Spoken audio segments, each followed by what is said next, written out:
की बड़ी खबर के साथ करते हैं। चतरा से इस वक्त की एक बड़ी खबर आ रही है, जहां एक पशु डॉक्टर की हत्या से सनसनी फैल गई है। जानकारी के मुताबिक बहरा कोचवा गांव निवासी जोगेंद्र यादव का शव झाड़ियों से बरामद किया गया है, जिसके बाद इलाके में हड़कंप मच गया। परिजनों के मुताबिक बीते दिन घर आकर के वो थोड़ी देर में लौटने की बात कहकर निकले थे, लेकिन वापस नहीं आए। रात भर तलाश के बाद सुबह महुआ चुनने जा रहे ग्रामीणों ने, आपको बता दें कि तपेज रमना मुख्य सड़क के पास झाड़ियों में शव देखा और स्थानीय मुखिया को इस बात की तुरंत जानकारी दी गई, जिसके बाद पुलिस ने मामले की जांच शुरू की। शरीर पर कई गहरे जख्म और के निशान भी मिले हैं, और जिससे कि आपको बता दें कि इससे हत्या की आशंका जताई जा रही है। घटनास्थल से मृतक की बाइक और मोबाइल भी बरामद किया गया। तो चतरा से आपको इस वक्त की एक बड़ी खबर, जहां पशु डॉक्टर की हत्या कर दी गई और इससे इलाके में सनसनी फैल गई।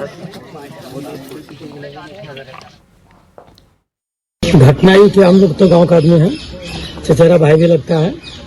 ये पशुपालन विभाग में सर्विस भी करते हैं। 27 के लगभग में रिटायर भी करते। शाम को अपना ड्यूटी आते थे, फिर ऊँटा मर्दन साग सब्जी खरीदने के लिए जाते थे। इनका घर से पता भी लगे, सब्जी भी घर छोड़ करके फिर निकल गए हैं, और निकलने के बाद लगता है 8 साढ़े 7 तक ही नहीं वापस हुए। तो हम लोग को गाँव आदमी को क्या पता कि मैं क्या हो रहा है नहीं हुआ से। सुबह हुआ तो हम लोग को जानकारी मिला कि जोगिंदर यादव घर से लापता है, पता कहीं नहीं लग रहा है। बीपीएल बढ़ा हुआ था तो इलाज के लिए निकले, उसके बाद वापस लौटे नहीं। आप लोगों को क्या आशंका है? आशंका है कि कोई मारा है। कैसे पता चला था आप लोग को? महुआ पीछने के दौरान पता चला है। सुबह में हम लोग रात भर तो खोजते रहे, रात भर कुछ पता नहीं चला। मोबाइल ऑन था, रिंग पूरा आ रहा था, लेकिन साइलेंट था, कोई जवाब नहीं आ रहा था। चलिए, रांची से आपको इस वक्त एक बड़ी खबर बता रहे हैं, जहां एचआईवी मरीज का सामान्य ऑपरेशन कर दिया गया है। एचआईवी पॉजिटिव था मरीज, और आपको बता दें कि डॉक्टर को ये लगा कि वो नेगेटिव है, और इसको यही समझ करके डॉक्टर ने ऑपरेशन कर दिया। बिना प्रिकॉशन के मरीज के ऑपरेशन से डॉक्टर को एचआईवी पॉजिटिव होने का डर सता रहा है। बताया जा रहा है कि मरीज को पहले से पता था कि वो एचआईवी पॉजिटिव है, उसने अपनी रिपोर्ट भी छिपाई। वहीं रिम्स की लापरवाही भी इसमें सामने आई है, जहां ऑपरेशन से पहले जांच नहीं की गई। दरअसल आपको बता दें कि शुक्रवार को लेबर रूम में ऑपरेशन हुआ था, लेकिन शनिवार को मरीज के बारे में ये जानकारी मिली कि वो एचआईवी पॉजिटिव है, और इस बारे में सदर अस्पताल से रिपोर्ट आई थी, जिसके बाद मरीज ने रिपोर्ट को छिपा लिया। अब ऑपरेशन करने वाले जूनियर डॉक्टर के साथ जो मेडिकल स्टाफ उस वक्त वहां पर मौजूद थे, उन सभी को संक्रमण का डर सता रहा है कि कहीं उन्हें भी एचआईवी ना हो जाए। इससे बचने के लिए वो सब दवा ले रहे हैं।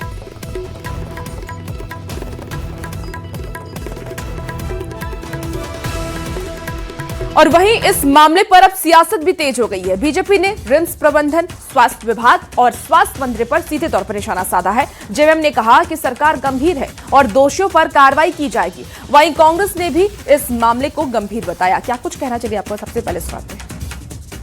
पूरे तरीके से स्वास्थ्य सिस्टम की लापरवाही है साहब। कोई भी छोटा इंटरवेंशन होता है, ब्लड लॉस का जिसमें खतरा होता है, तो उससे पहले एचआईवी जांच जो है मैंडेटरी है। आप गाइडलाइंस को देखें साहब, जो आईएमए के गाइडलाइंस हैं और जो हेल्थ डिपार्टमेंट के गाइडलाइंस हैं, फिर ये बड़ी चूक कैसे हुई? जिस मरीज ने अपनी पहचान छिपाई, उसने तो गलत किया, बहुत बड़ा गलत किया, लेकिन जो सिस्टम नज़रअंदाज करके कई डॉक्टर्स और नर्सेज की जान खतरे में डाल दिया, उसका क्या? ये मामला संज्ञान में आया सरकार के, जो भी दोषी होंगे, और मुझे लगता है किसी स्तर पर लापरवाही हुई होगी। निश्चित रूप से इसमें जांच के पश्चात जो भी दोषी होंगे कार्रवाई की जाएगी। मरीज ने भी अपनी जो उनका रिपोर्ट पॉजिटिव था उसको छिपाने का काम किया, लेकिन ये गंभीर एक मामला है कि ओटी में जाने से पहले जो जिस प्रक्रिया के तहत जो जांच होता है उसमें लापरवाही बरती गई। तो कहीं ना कहीं इसके लिए जो दोषीवार हैं उनको गंभीरता दिखानी चाहिए थी, जो गंभीरता नहीं दिखाई गई।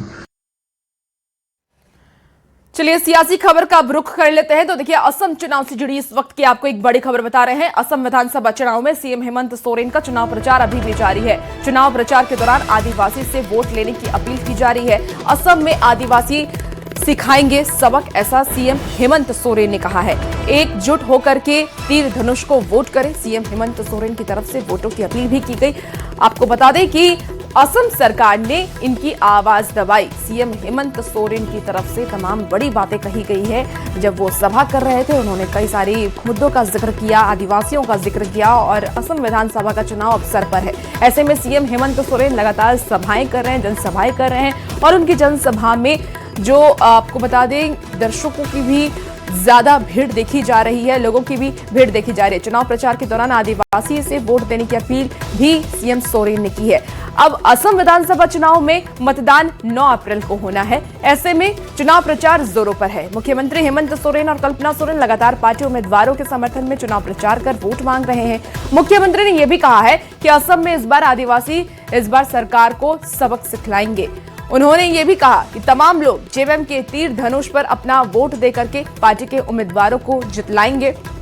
मुख्यमंत्री की इस अपील पर कांग्रेस ने कहा है कि जेएमएम 18 सीटों पर वहां चुनाव लड़ रही है, लेकिन पूरे असम की बात सिर्फ कांग्रेस पार्टी ही करती है। वहीं जेएमएम ने इस बार असम चुनाव में पार्टी की मजबूती का दावा किया। बीजेपी ने कहा कि कांग्रेस को नुकसान होने वाला है। क्या कुछ और कहना, चलिए आपको सुनाते हैं। देखिए, साफ तौर पर मुख्यमंत्री जी को तो ये स्पष्ट करना चाहिए जो बड़े बड़े वायदे कर रहे हैं किस हैसियत से कर रहे हैं। वहाँ 17-18 सीटों पे वो चुनाव लड़ रहा है, 1-2 सीट जीत जाएंगे तो ये सारे वादों को कैसे कंप्लीट करेंगे। यानी मुख्यमंत्री जी लोगों की आंख में धूल झोंक रहे हैं। वोट काटने की बात है या नहीं काटने की बात है, सबको अपना लड़ना है भाई। हम बहुत कंफर्टेबल पोजीशन में, जो राष्ट्रवादी विचारधारा के लोग हैं, जो विकासवादी विचारधारा के लोग हैं, वो हमारे साथ हैं। और आसाम में जिन मुद्दों को लेकर हम गए हैं, जिन मुद्दों को माननीय हेमंत सोरेन जी, कल्पना सोरेन जी ने उठाया है, उन मुद्दों को आज तक किसी भी दल ने उनको प्राथमिकता नहीं दी। और आज आप ताकत देखिए आदिवासियों की। हेमंता बिस्व शर्मा के खिलाफ वहां के मतदाताओं में आक्रोश देखने को मिल रहा है। लोगों का प्यार, जनसमर्थन जिस तरह से कांग्रेस के सभाओं में देखने को मिल रहा, अपार जनसमूह उनकी सभाओं में आ रही है पार्टी की, इससे मैं कह सकता हूं कि कांग्रेस के नेतृत्व में आने वाले समय में वहां पर एक नई सरकार का गठन होगा। चलिए अब बात करते हैं महागठबंधन में चल रहे खींचतान की। झारखंड की राजनीति में इन दोनों बयानबाजी का पारा चढ़ा हुआ है। राज्य में हेमंत सोरेन के नेतृत्व में चल रही गठबंधन सरकार में शामिल दलों के बीच अब मतभेद खुल करके सामने आने लगी है। झारखंड के साथ साथ सरकार चला रहे दलों ने असम में अलग अलग राह पकड़ ली है, जिससे कि सियासी रिश्तों में खटास साफ तौर पर अब नजर आ रही है। ये रिपोर्ट आपको दिखाते हैं। झारखंड में कुछ बड़ा होने वाला है। असम चुनाव का असर झारखंड पर। महागठबंधन में बिखराव। कांग्रेस आरजेडी से जेएमएम का हो गया ब्रेकअप।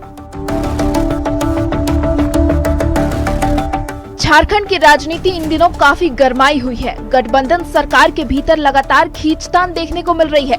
पहले जेएमएम ने कांग्रेस को निशाने पर लिया और अब आरजेडी ने भी कांग्रेस पर तीखा हमला बोला है। मंत्री संजय प्रसाद ने कांग्रेस को सलाह देते हुए कहा कि गठबंधन को बेहतर तरह से चलाने के लिए कांग्रेस को त्याग करना पड़ेगा। जेएमएम को 2-4 सीट भी मिल जाता तो जेएमएम एक तरह से आपका मजबूत पार्टनर तो रहता ना, तो कहीं ना कहीं दिक्कत तो हुई है। ये हम लोगों ने भी एहसास करते हैं, दबे जुबान में इसके कहीं कोई बात नहीं है। लेकिन जो सिस्टम, जो बातें आया है और जिस तरह से कांग्रेस ने लास्ट आवर में जाके इस तरह से गेम करता है, तो वहां छोटे दल को तो आहार पहुंचता है। संजय यादव के इस बयान ने सियासी पारा हाई कर दिया है। कांग्रेस ने पलटवार करते हुए पूछा, बिहार में आरजेडी ने जेएमएम को सीट क्यों नहीं दी? भाई, बिहार में आप बड़े भाई की भूमिका में थे, तो आपने बिहार में क्यों नहीं झारखंड मुक्ति मोर्चा को सीट दिया? आप माननीय मंत्री जी अपने पुत्र को फ्रेंडली फाइट करवा दिया और जिसका यह परिणाम हुआ कि आपके पुत्र भी हारा और गठबंधन भी हारी। तो वहीं इन सभी बयानबाजी पर जेएमएम ने भी अपनी राय रखी है। आरजेडी और कांग्रेस पर हमला बोलते हुए कहा कि वो किसी पर भी निर्भर नहीं है। बिहार और असम में क्या हुआ ये झारखंड की जनता ने देखा है। जब गठबंधन धर्म का पालन करने की बारी आती है तो हमारे सहयोगी दल ने बिहार में क्या किया और असम में क्या किया, उसको झारखंड की जनता ने देखा है। तो झारखंड मुक्ति मोर्चा अपने विस्तार के लिए किसी पर निर्भर नहीं है। इस मामले में बीजेपी ने चुटकी लेते हुए कहा कि जेएमएम ने कहा था कि बिहार चुनाव के बाद झारखंड से आरजेडी कोटे के मंत्री को बाहर किया जाएगा, लेकिन आज तक इसकी कोई भी समीक्षा नहीं हुई। और अब जब असम में चुनाव है तो ये सभी दल आपस में लड़ रहे हैं। ये राजद, कांग्रेस और झारखंड मुक्ति मोर्चा, ये सब लोग चोर चोर मौसेरे भाई हैं।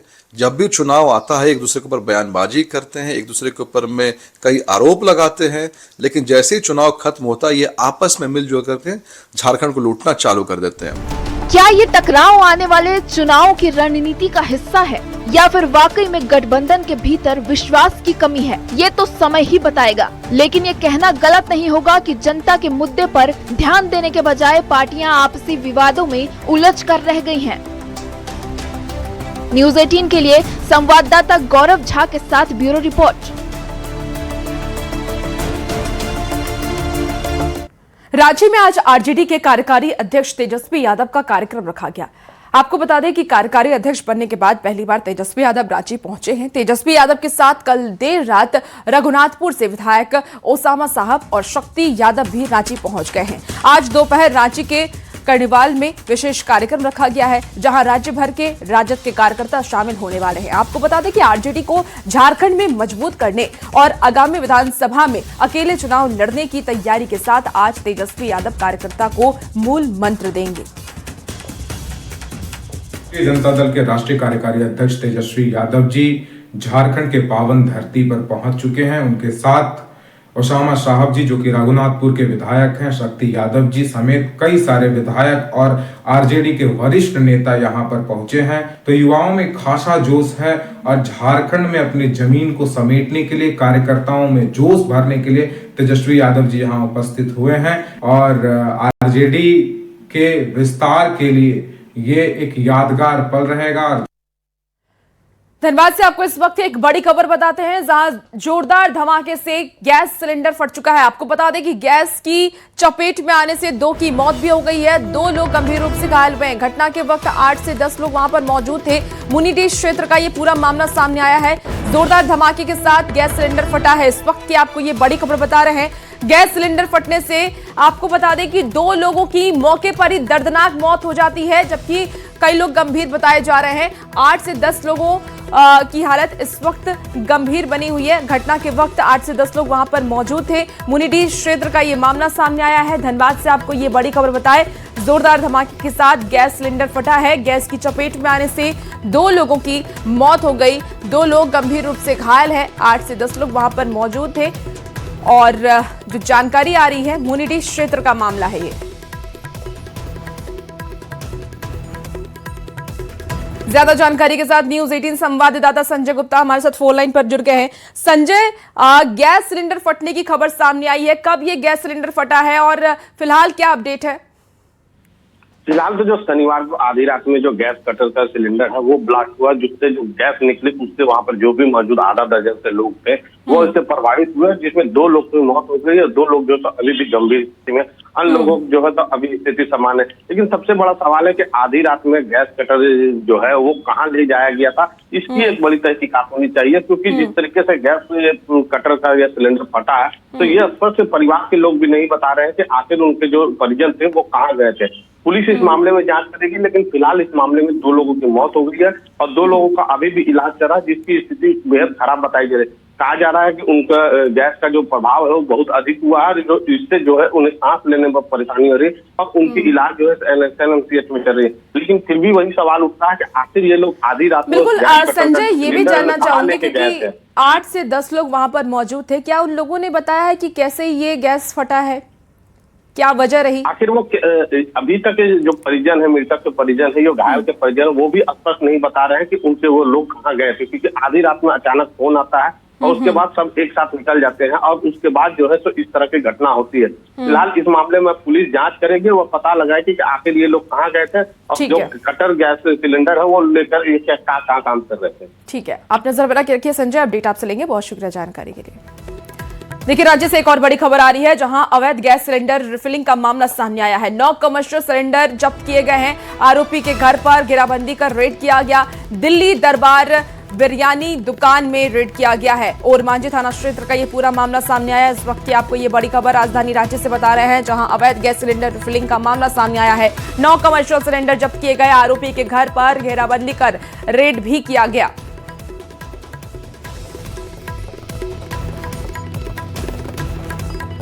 और एलपीजी सिलेंडर की किल्लत के बीच अब एलपीजी सिलेंडर की चोरी का मामला लगातार सामने आ रहा है। चोरों के निशाने पर एलपीजी सिलेंडर है। रांची के नामकुम थाना क्षेत्र में चोरों की तरफ से 2 एलपीजी सिलेंडर की चोरी की गई और इस पूरी वारदात को अंजाम दिया गया।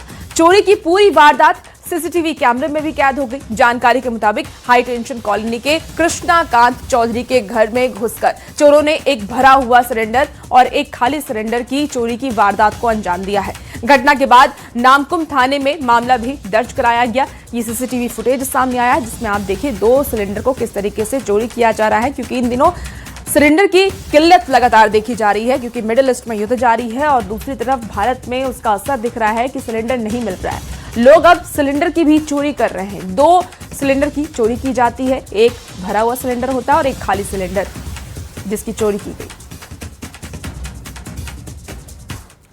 चलिए बोकारो से आपको इस वक्त की एक बड़ी खबर बताएं, जहां के मॉल का एक वीडियो तेजी से वायरल हो रहा है। वायरल वीडियो में एक लड़की और एक लड़का मिलकर के एक युवक की सैंडल और हाथ से विटाई करते हुए नजर आ रहे हैं। जानकारी के मुताबिक ये घटना मॉल परिसर के अंदर की बताई जा रही है, जहां काफी संख्या में लोग मौजूद थे, लेकिन किसी ने बीच बचाव नहीं किया। पिटाई के बाद लड़की वहां से बाहर निकल जाती है। हालांकि घटना के पीछे के कारण की अब तक जानकारी नहीं मिल पाई है कि आखिर किस वजह से मारपीट की घटना को अंजाम दिया गया। वहीं मामले को लेकर के बोकारो स्टील सिटी थाने में ना तो पीड़ित युवक और न ही मॉल प्रबंधन या सुरक्षा कर्मियों की ओर से कोई शिकायत दर्ज कराई गई है।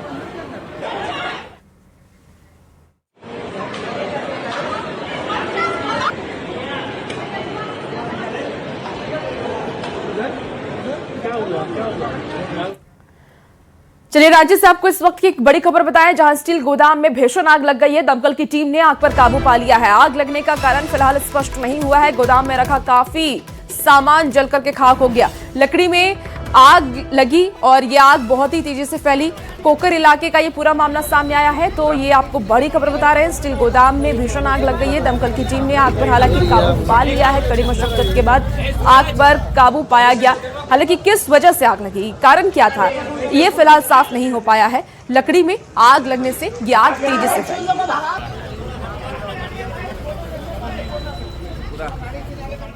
खबर अब जामताड़ा से आपको बताते हैं, जहां नाला थाना क्षेत्र में आग का कहर देखने को मिला है। पिकअप वैन और फूस के घर में भीषण आग लग गई। देखते ही देखते आग ने विकराल रूप ले लिया। पिकअप वैन और पुआल का घर धू धू कर जलने लगा है। दरअसल आपको बता दें कि पुआल लदा एक पिकअप वैन गांव की सड़क से गुजर रहा था, तभी वो झूलते हुए बिजली की तार की चपेट में आ गया, जिससे कि आग लग गई। देखते ही देखते आग पास के एक पुआल के घर में भी लग गई और जिससे कि ग्रामीण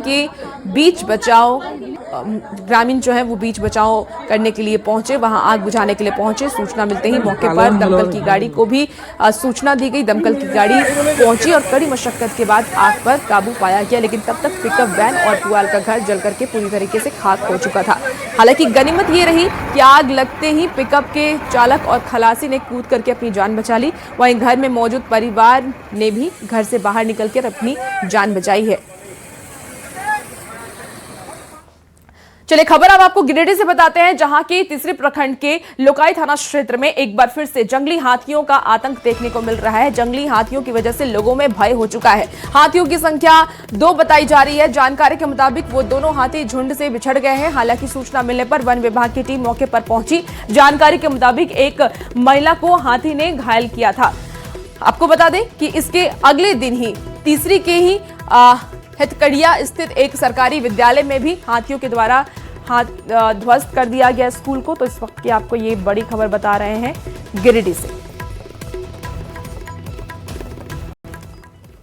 रामगढ़ में शुक्रवार को गोला के मुरपा और बंदा में 3 लोगों की जान लेने वाला 5 हाथियों का खतरनाक झुंड संग्रामपुर जंगल में मौजूद है। वन विभाग की ओर से हाथियों को लेकर के अलर्ट जारी किया जा रहा है। लगातार माइकिंग के जरिए लोगों को पक्के मकान के भीतर ही रहने की सलाह दी जा रही है। साथ ही सुबह में महुआ चुनने के लिए जंगल में नहीं जाने की अपील लगातार वन विभाग की तरफ से की जा रही है। मुख्यमंत्री के पैतृक गांव नेमरा के साथ आपको बता दें बड़लंगा, संग्रामपुर, डिमरा में लगातार वन विभाग माइकिंग कर लोगों को सावधान कर रहे हैं। इधर धनबाद, बोकारो, हजारीबाग और रामगढ़ की 4 क्विक रिस्पांस टीम हाथियों को क्षेत्र से भगाने के प्रयास में जुटी हुई है। बोकारो जिले से दामोदर नदी के रास्ते रामगढ़ में हाथियों का झुंड शुक्रवार को घुसा था। केवल रामगढ़ में ही हाथियों ने 1 साल में 17 लोगों की जान ले ली है और इसीलिए रामगढ़ में ज्यादा हाथियों का आतंक देखने को मिल रहा है। कोई भी व्यक्ति रात में घर के बाहर ना सोए और ना ही रात में महुआ चुनने जाए। आपके निकट जंगल में हाथियों का झुंड है। कोई भी व्यक्ति रात को सूचित किया जाता है कि आपके क्षेत्र में हाथियों का झुंड है। कोई भी व्यक्ति रात में घर के बाहर ना सोए और ना ही रात में महुआ चुनने के लिए जाए। हाथियों की अगर कहीं सूचना प्राप्त होती है तो वन विभाग को सूचित करे। साथ ही अपने घरों के आसपास शराब या अन्य प्रकार का मादक पदार्थ जमा ना रखे।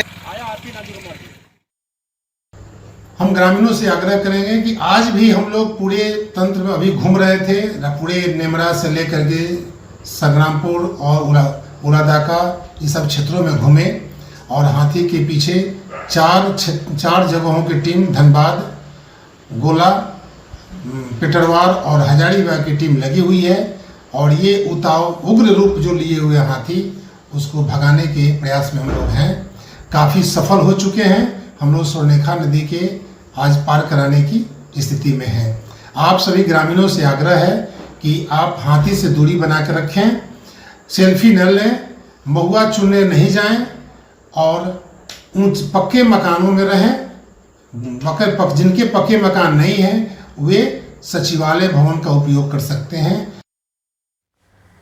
चलिए बात अब मौसम के मिजाज की कर लेते हैं। तो राजधानी रांची समेत कई जिलों में बीती रात से मौसम का मिजाज अचानक से बदल गया है, जिससे कि जो पारे में आपको बता दें गिरावट दर्ज की गई है, जिसके बाद पारे में 4 से 5 डिग्री तक गिरावट महसूस हुई है। बीती रात रांची में तेज हवा के साथ बारिश ने मौसम को और भी ज्यादा सुहाना बना दिया है। पश्चिम विक्षोभ और साइक्लोनिक सर्कुलेशन की वजह से रांची, रामगढ़, हजारीबाग, गिरिडीह, धनबाद, जामताड़ा और देवघर समेत दूसरे जिले में इसका असर साफ तौर पर देखा जा रहा है।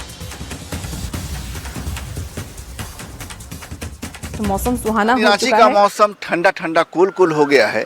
बीती रात आंधी तूफान जमकर बारिश के बाद पारा 3 से 4 डिग्री नीचे गिर गया है। आपको बता दें कि पश्चिमी विक्षोभ और साइक्लोनिक सर्कुलेशन की वजह से राजधानी के मौसम में लगातार जो है इधर पिछले कुछ दिनों से परिवर्तन देखने को मिल रहा है। सिर्फ राजधानी रांची की ही बात नहीं, आसपास के तमाम जिले खूंटी, रामगढ़, गिरिडीह, धनबाद, यहाँ तक कि संथाल के जामताड़ा और देवघर में भी मौसम में बदलाव देखने को मिला है। मौसम का मिजाज वहाँ भी बदला है, लेकिन जो मौसम विभाग का पूर्वानुमान है उसके मुताबिक कल से पारे में एक बार फिर गिरावट देखी जाएगी। और बता दें कि राजधानी रांची में इस समय हल्की बूंदाबांदी भी हो रही है और ऐसी स्थिति में बता दें कि जो कल से पूर्वानुमान जारी किया गया उसके मुताबिक रांची समेत 9 जिलों में आपको सीधे जो है वहाँ पारा जो है गिरता हुआ तो नज़र आएगा ही, साथ में आंधी तूफान, ओलावृष्टि के साथ साथ आपको भारी बारिश की चेतावनी जारी की गई है। कुल मिलाकर आपको याद होगा कि पिछले साल गर्मी के मौसम को याद करें तो पिछले साल गर्मी में बहुत ज़्यादा गर्मी नहीं पड़ी थी, पारा बहुत ज़्यादा ऊपर नहीं गया था, क्योंकि उस समय भी लगातार अप्रैल और मई के महीने में रुक रुक कर बारिश होती रही थी और पारा लगातार जो कह सकते हैं कि एक नियंत्रण में रहा था, मतलब कि बहुत ज़्यादा गर्मी नहीं पड़ी थी। ठीक उसी बार इस बार भी गर्मी का मौसम नज़र आ रहा है। लोगों को मौसम की गुगली देखने को मिल रही है। दोपहर के बाद मौसम अचानक बदलाव देखने को मिल रहा है। आसमान में बादल नजर आते हैं, बारिश होती है और पारा अचानक नीचे गिर जाता है। संजय कुमार सिन्हा, न्यूज़ 18, रांची।